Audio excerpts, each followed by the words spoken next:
Welcome to the Second Chance podcast, where we explore the deeper inner workings of the human psyche, finding new ways to reinvent and invent ourselves for the better, for the wiser, for the more rational, and the happier and more content life.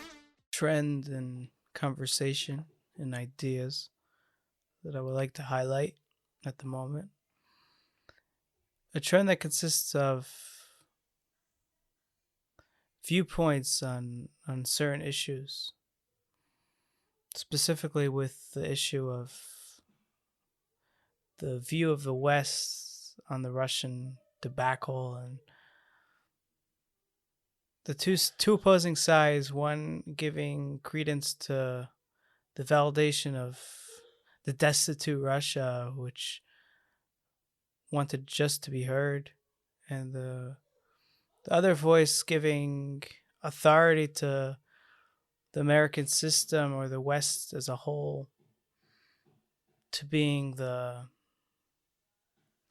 demanders of justice on an improper act of war. And there's extremes of both sides, and then there's softness to both sides, and the common denominator of these two sides is that they're opposing each other fundamentally.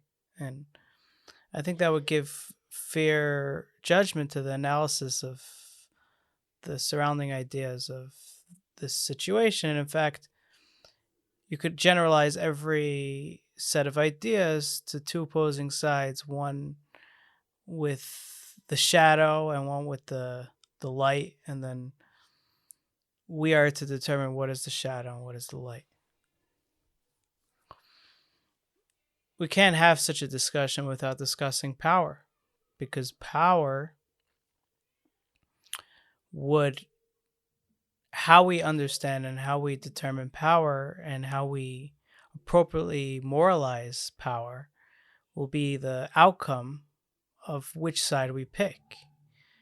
For if we find power to be deplorable as a trending thought in society, then we'll automatically assume the role of the less powerful, assume the role of the one seeking validation from the authority powerful figure.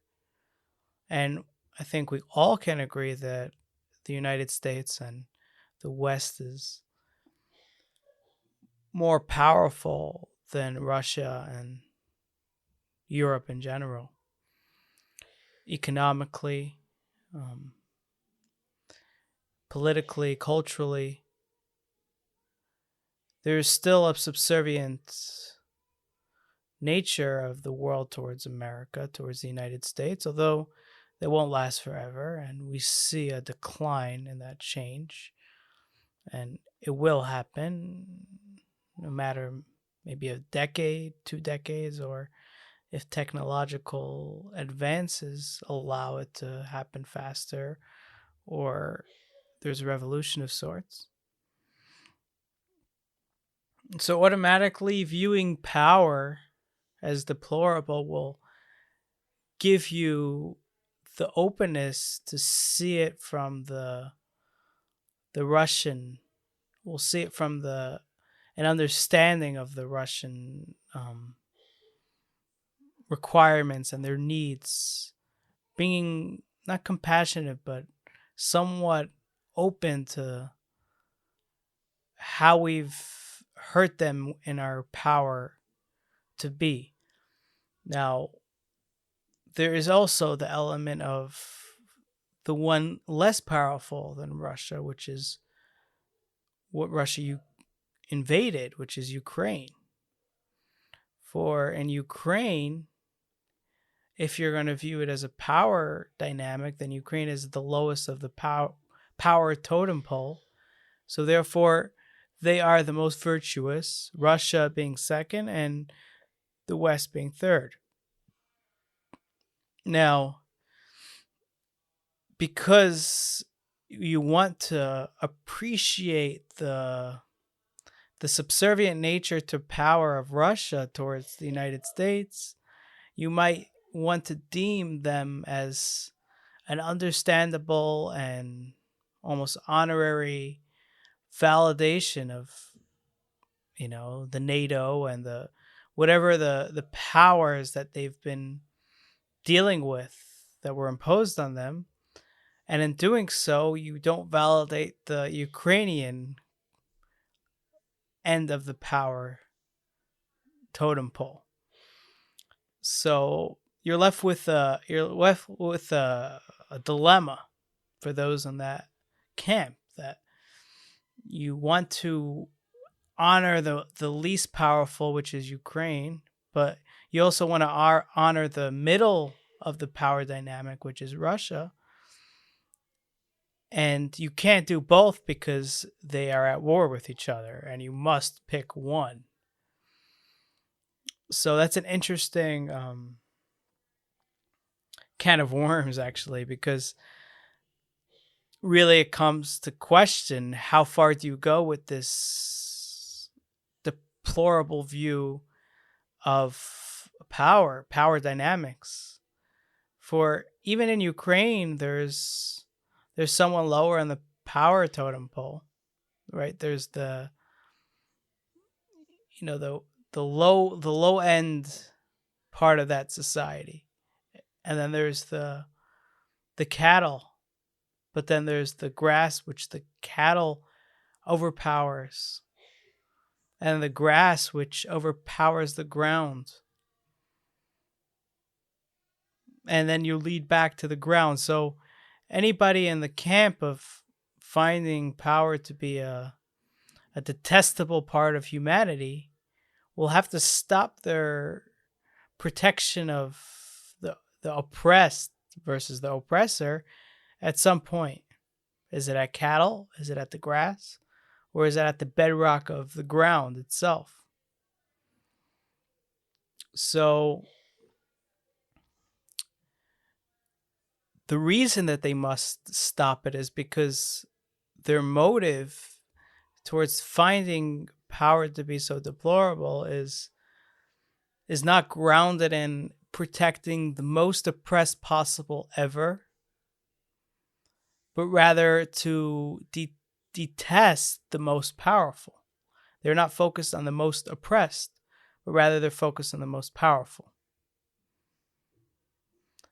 Being as such, it's understandable that they don't care for the grass that the cattle oppresses, so to speak, because that doesn't fit with the fact that the cattle are not the ones that they're detesting its power. But they will detest the Western government, especially the United States, and the powers to be, and all-powerful structures of humanity, of institutions, of commercialization. All those they will find detestable, because not for the protection of the oppressed, but rather for the detestment of the oppressor, or rather, more frankly, of the attainment of that power. In fact, if you study deeper, their detestableness towards power is rather not because they find a certain level of power to be a terrible virus of humanity, as they will say, but rather because they crave to have that power themselves. Why is this so? Because the fact that they're opening their mouth to engage in a power dynamic with those that are powerful, they are engaging in a sense of power. And they are asking, with that sense of power, with speech, acts, with activism, they are engaging in a power dynamic where they're asking the more powerful to step down from their power. But by the fact that they are engaging in a power dynamic, leaves them only with themselves to be in that position themselves. So in fact, it's not detesting the most powerful that they're after in the nature of power itself, but rather their hopes, their shameful hopes, and their unconscious or subconscious or hidden hopes of them gaining that power themselves. It's the jealousy of power itself. For if you really detest power fundamentally, you would never want to engage in the dynamic of destroying power. So you might ask, how do you destroy power if you find it on one side detestable, yet you don't want to engage in a dynamic of power? Well, the answer is you can't. It's impossible. You can't take no role of power in order to destroy the powers to be and be successful, because you will have to engage in something.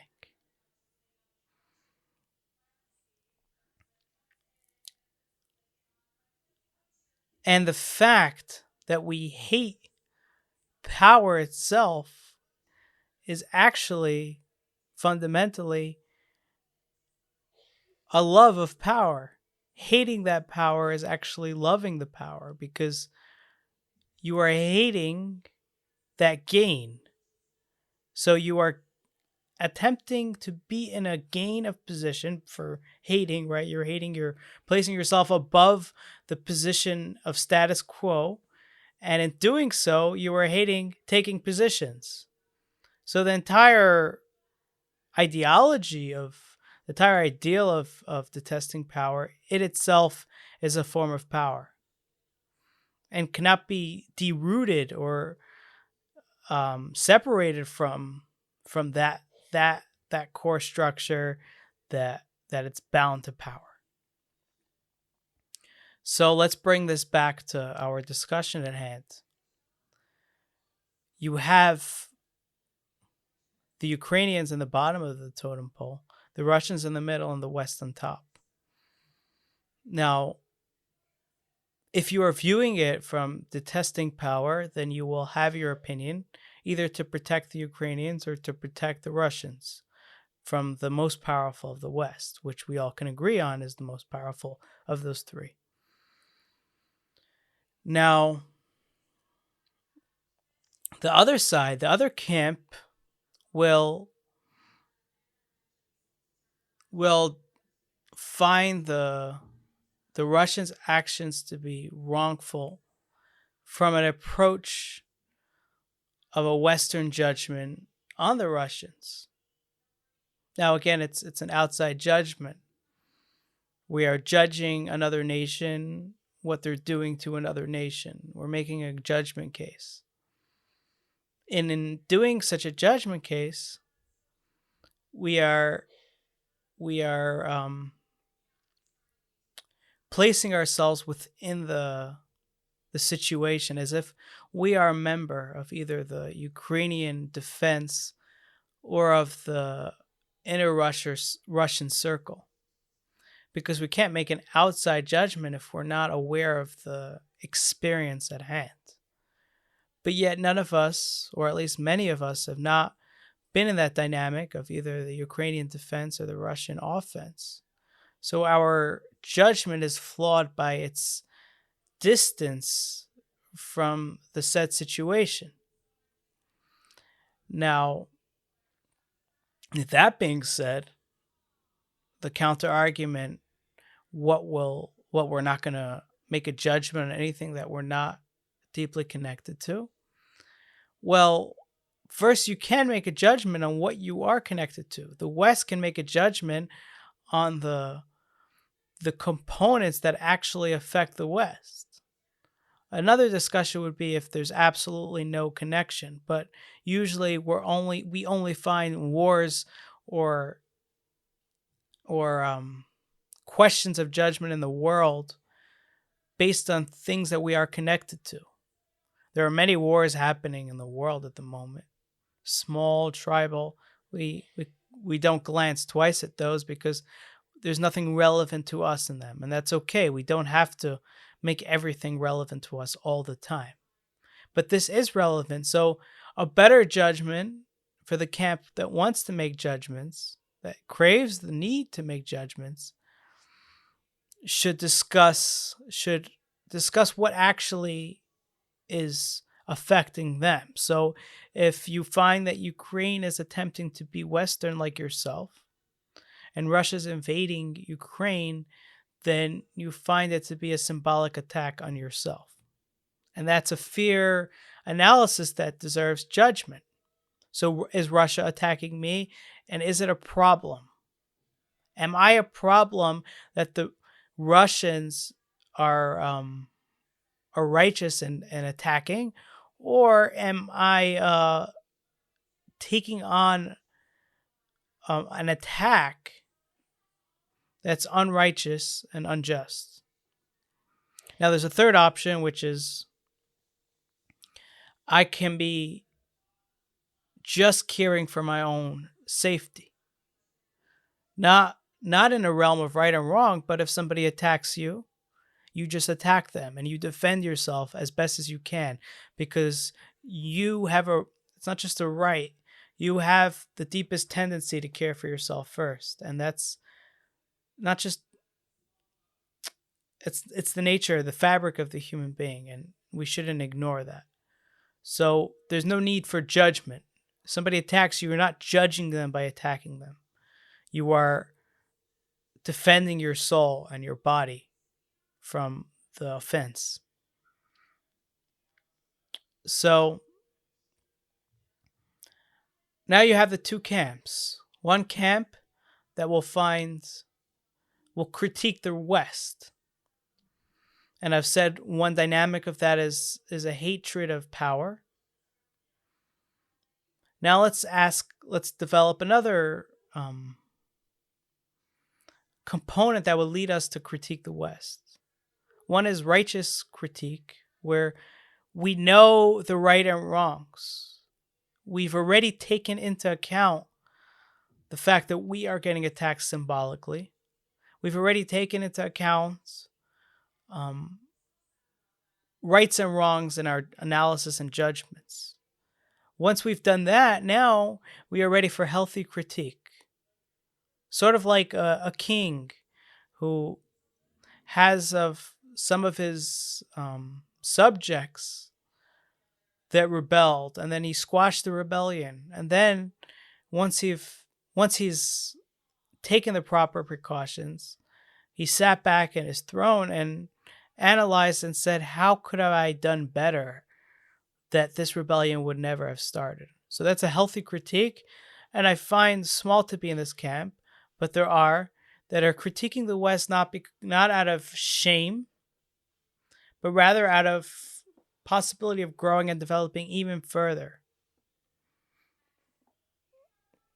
Now there's a third class, and there's more, but for now there's a third class that hates the West, somehow lives in the West, enjoys its food and drink, its luxuries, and its possibilities, but they find the West to be a terrible institution of, well, we discuss power, but of other things, based on their own belief systems. They find it to be totalitarian or dictatorship or systematic or red tape, and hatred for the citizen, for the middle class, the obsession over the 1%, and so on. There are many reasons to critique the West, but for them it's not just a critique, they fundamentally hate the West. So now they will use critique of the West in this Russian scenario as another way to defragmentize the West in their lifelong pursuit of destroying what they live in or what they enjoy from. So, of course, this is, as I've insinuated, this is ungracious, because you should never fundamentally hate that which you are from, because you are hating yourself in the process, because you are a part of it and you are dependent to them and they are dependent to you. And secondly, the West is arguably not the worst place. There's great arguments that it's not a place of the worst possible state of humanity, production of institutions for humanity. There's arguments, and I am unsure if they are willing to have the debate to analyze their opinions further.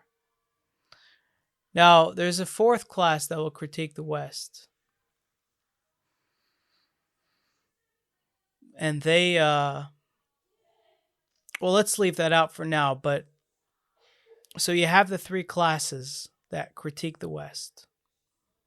There's the power, critiquing the fundamental power, and whoever's in the highest level of power, they will embody power to destroy power, which we've discussed the ironic nature of that. Then there's the critique of the West for healthy criticism, where they've already taken into account proper judgments and taking care of core issues, and now we're only critiquing based on what we could have done better. For there's always a certain percentage of each dynamic that we are faulty in, although it's not the core narrative, right? If we say that the West should have taken into account the expansion of NATO, that should be at the backdrop of already a bigger narrative that Russia is doing something that's destructive. It should be at the backdrop. I'm not going to tell you your analysis or your judgment, but it should be at the backdrop of something bigger than that, which you've already established as a narrative, and now you're just coming with a critique.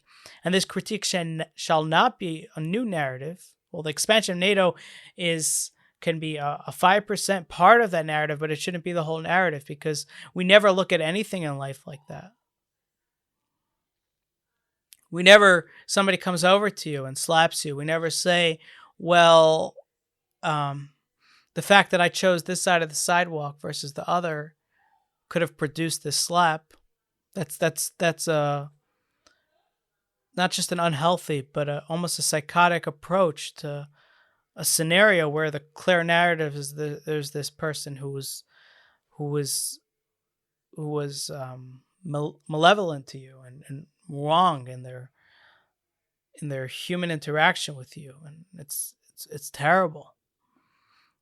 And then you can discuss, well, it could be that, I chose to go on that sidewalk because I wanted to, walk where people are walking, or maybe even so I wanted to prove myself as I walked past them. Or you could start analyzing it further, but only on the backdrop of a proper narrative, because then you're at the risk of just construing judgment, and it's just unfair to yourself and your soul, because you have to bite the dust at the end. And then the third class is the critique because they fundamentally hate the West for multiple reasons. And they're just using this as an opportunity to get another one by us.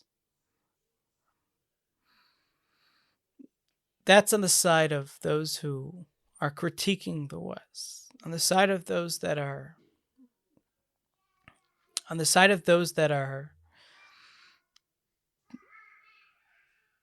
having judgments towards Russia, meaning they're coming from an approach of the West saying, we are obviously right, now it's time for a judgment on them. That's first a healthy dynamic, because you should always assume your position when you're being attacked as one of defense and questioning the aggressor. Even if you are terribly wrong and you could have instigated so much, but because you are in a position of being attacked, it's on you to question the aggressor and not to question yourself first, because then it demonstrates that you actually want yourself to be destroyed, and you would prefer to step into the shoes of the Russian government and destroy yourself too, because you are taking the side of the aggressor as you are getting attacked. You find no compassion for your own soul in your worst scenario, in your worst situation. So fundamentally, it's a wrong approach to life, not just to this situation. And then you could find the judgment because you're being symbolically attacked, and you could find the judgment on those that are symbolically attacking you. Now, again, they are symbolically attacking you. So to treat it as an actual attack, like they're hitting you, they're hitting your physical body, that's a propagation of war. It's you're dramatizing what is not, and that's a wrong judgment in itself. So you must treat it symbolically. So if you go and you do an act of war beyond the symbolic nature, then you've become the attacker, because no Russian thinks that they're attacking the West. They think symbolically, but nobody thinks in their mind, we've just invaded America. And when America responds, or the West responds, as if they're being attacked physically, well, then the Russians are like, well, we're just dealing with a small war here. And all of a sudden there's this other country that's coming and involving themselves and attacking us. The United States or the West will be taking the role of attacker and aggressor by doing such a thing. And that's understood, and that is why the political choices have been as they were, because it's symbolically. Now, if you are not defending yourself, meaning you've already taken on the role of defending yourself symbolically, and now you want to take a judgment role, and you want to say, okay, I'm getting attacked symbolically, but how can I analyze this where I could find right from wrong in this scenario, and I could find compassion in my heart to the ones that are being hurt?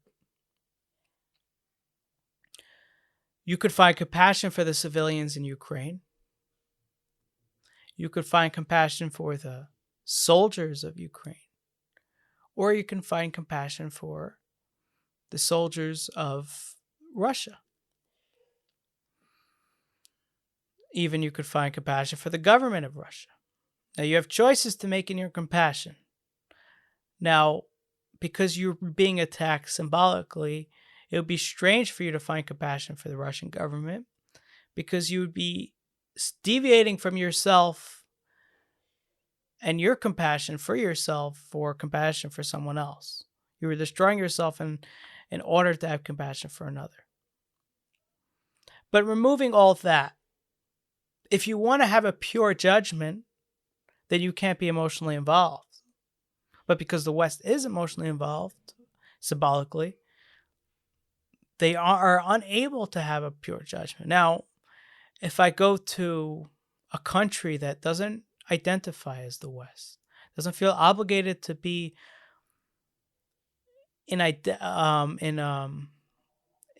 comparison with the West, doesn't pursue the Western ideologies consciously, although subconsciously they will, as I've argued before, they will too. They will be able to have a puritanical judgment of the situation, and they could tell you right from wrong. But from the fact that I and most listeners and most civilized people are, attached at some point, it's unfair to make a right and wrong judgment here. So I can't walk away saying who's right and who's wrong, because I am attached to it. Now, I could say, for example, that what happened in Syria, because I'm not attached to Syria. I mean, we're all attached to at some degree, but not enough to skew my judgment or hurt an analysis. The civil war in Syria was terrible on both sides, and it demonstrated a decrepit state of being, of human beings that could just destroy with no end in sight, and terrorize. And I make a judgment on anyone who participated in that. Although, if I was emotionally involved, I don't know where I would be, and I would probably participate. So you see, I'm making a judgment, but if I was emotionally involved in it, I would be a part of that negative judgment. But I know what I am judging, Syria as a whole. I am judging it based on right and wrong. This is my ideal. Now, I'm not going to be able to live to my ideal. I'm not going to be able to stand in my ideal. But I definitely can propagate that ideal. Now, how do I practically, if I was in the boots of a Syrian amongst a never-ending war of just annihilation of its people, if I was in those boots, what practical decisions would I make? Would I pick up arms? Would I not? Would I leave? Those are decisions that I would have to make in real time, and none of my judgments will apply. They're not even relevant, because then I'm in a position of a person, and I have a family, and I have this, and I have that, and there's so many components and variables. And then I have to make a whole different judgment. But I still can judge Syria as a whole acting terrible, whether it's government or civilian, towards a 10-year-long destruction of its country. Now, what does that do for me? What does that gain? Well, when I meet my friends and I see things escalate, when I get into an argument that could be expanded to somewhere where it shouldn't go, I can hold back and say, I've seen escalation before. And although I don't think this will ever reach the magnitude of Syria, this is a minute example of the possibility of escalation based on opinionated ideals and whatever nonsense each human being feels they have to defend. So I can use that judgment for my own personal use. Although if I am in that actual situation, I would probably not be in that same position. And the same thing goes with the Nazis. I will judge the Nazis saying that they're cruel. I will judge the entire German nation saying that they're detestable, that this was something that grew out of their children, out of their bodies, out of their souls. And I will still judge them to today. But that doesn't mean that if I was on the boots of a German, that I will make decisions based on my judgment now. And I have no idea what decisions I would have made. And probably against my judgment now. Not because I don't have any moral standing, but because it's so personal and situational that there is no judgment that I can make that will be proper for that situation. And then I would have to make it based on my survival and based on what I find to be the highest regard. And there's so many variables, and there's no end. And there's a possibility that I would have acted just the same. A high possibility. But as I judge it from a non-German standpoint, because I'm Jewish, it's an unfair example because my judgment's a little biased. But you see what I'm saying? Like, I still have a judgment against them. And that leads me to great places, because in my hatred for what the Germans have produced, I find in my own lives, in my own being, the tentacles of that wrongdoing. and how things could steer wrong in certain dynamics. And because you could frame it to anything. You could take any frame and frame, like I'm doing right now with the Russian, Ukrainian war. I'm framing it to something else. We're not really talking about the Russian Ukrainian war anymore. We're framing it to how we can see in the world and how to make proper judgments and what does it mean to be subjective about something. Ukraine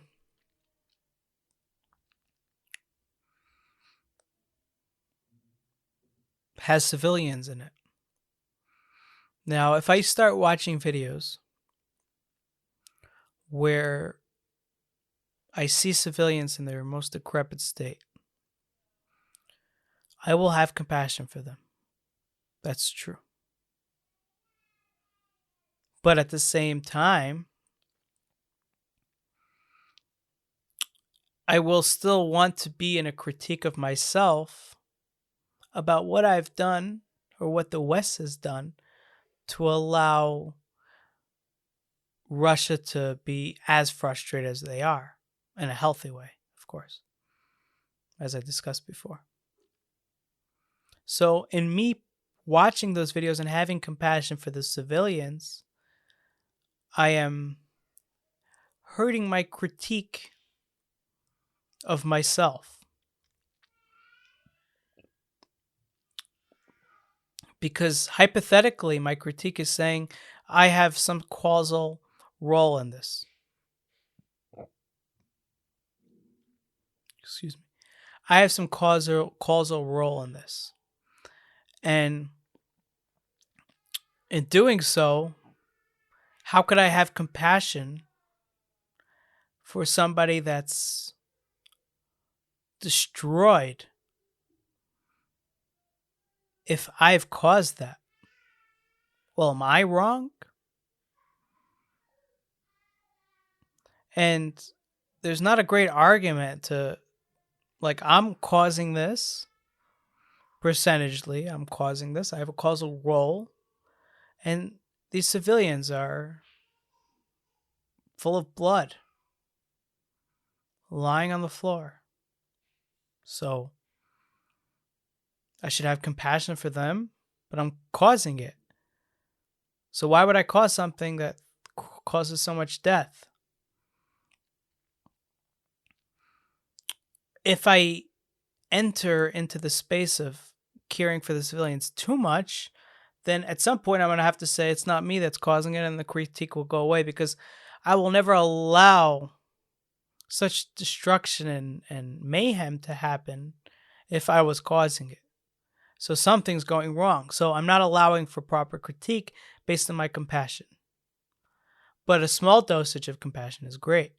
And this is a good example for my biased, more emotionally involved situation, which is the Gaza wars, right? If I watch none of the videos of their destructive experiences, then my questions on causal role in that will be superfluous, will not have the legitimacy that I'm craving to critique myself on. Now, of course, in this situation, I must plug in that first, my critique is only after I've established my protection of myself. And of course, this is based on protection of self. And I'm only critiquing after I've established my duty and my rights and how I will act, which is in defense and some sort of offense to deter future offense. Strong warfare. After that, I will be open to critique, not before that. Because my being is being threatened. My being is being attacked. So as I said, if you start the critique without the respect for my own being in the blood of myself or my extended structural family, then I am having compassion for my enemy over the blood of myself. And that's wrong too. So you see how this can scale to any war in any situation. But you must know the factors that set the stage of your discussion. 1, are you emotionally involved? Is there something you're going to lose or gain in the situation? Or is there something you have lost or gained in the situation? Is your blood at stake here? And in the West, in the Ukrainian war, symbolically their blood is at stake, which is somewhat actually a form of blood. It's a very small amount, but it's symbolic comes before actuality. So there's something to that. Secondly, first, how much blood am I in this? Now, why is that important is the first question, because then the first response should and always should be, how do I protect and allow my being to flourish while being attacked and thwarted? If there's any other response, you are ready to annihilate yourself before your ideas and compassion. And that's wrong, fundamentally. And it's suicidal, at its worst sense. And it's in the future, it can evolve to suicidalness. I don't mean it in actuality. I mean it in, again, symbolically. So that's first. Another reason why that's the most important question of how much blood is involved of myself or my connections of familial or cultural structures is because I need to know where I am in that judgment. I can't make a clear judgment because I must always speak from the person being attacked. Number 2, I need a question. 2, is this judgment right or wrong? Meaning, once I've established that it's not me, I'm not involved, is it right or wrong? And number 3, recognizing that this will never pan out to the actual situation at hand, although it will pan out to my personal life. I can judge the Nazis. It will never pan out if I was in that position, but it will impact in a positive way on my personal life now. So those 3 points I think we could leave off with.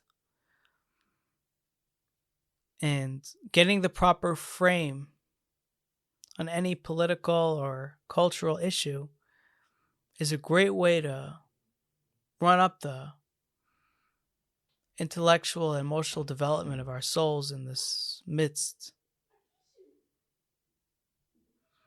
And as Leonard Cohen said, it's just in a secret life, right? You could be in the same positions as everyone else, talk about the same issues, but you got it one up, and then it's a secret life. Get your secret life today for free. Thanks for listening, and if you would like to see the video version of this, check out my channel on YouTube.